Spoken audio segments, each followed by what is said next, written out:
বহুল আলোচিত দক্ষিণ ভারতীয় সিনেমা পুষ্পা দ্য রাইজ। এই সিনেমার স্বামী গানটির ব্যাপক জনপ্রিয়। নতুন খবর হলো সিনেমাটির বাংলা ভার্সন হচ্ছে। সেখানে এই গানে কণ্ঠ দিলেন ঢাকার শিল্পী সিথি সাহা।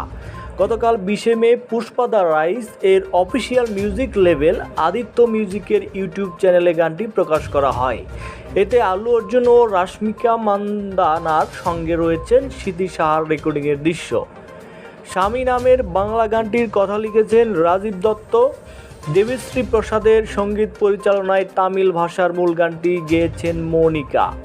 এরপর হিন্দি ভাষায় গেয়েছেন সুনিধি চৌহান। এ প্রসঙ্গে সিথি বলেন, আমি আসলে প্রস্তুত ছিলাম না কাজটির জন্য।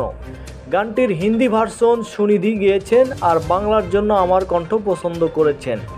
আমি শুধু ডাক পেয়ে কাজটা প্রপারলি করার চেষ্টা করেছি। গত মাসে 21 এপ্রিল দিদি নাম্বার 1 এর আমন্ত্রণে কলকাতা যাই, তখন গানটি রেকর্ডিং করি। জানি না কতটা পারফেক্ট গাইতে পেরেছি। তামিল ও হিন্দির পর সিথি সাহার কণ্ঠসহ পুষ্পা দ্য রাইজ এর বাংলা ভার্সন উন্মুক্ত হবে শীঘ্রই। দক্ষিণ ভারতের লালচন্দন কাঠের চোরাচালান নিয়ে এর কাহিনী গড়ে উঠেছে।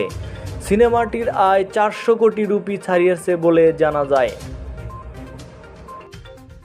প্রিয় দর্শক মণ্ডলী, একটি কথা না বললেই নয়, আমাদের চ্যানেলের সমস্ত ভিডিও শুধুমাত্র বিনোদনের জন্য। বিভিন্ন সময় রূপকর্তে শিল্পী কলাকৌশলীদের ছবি ব্যবহার করা হয়। এটা সবাই বিনোদন হিসেবে গ্রহণ করবেন। ধন্যবাদ।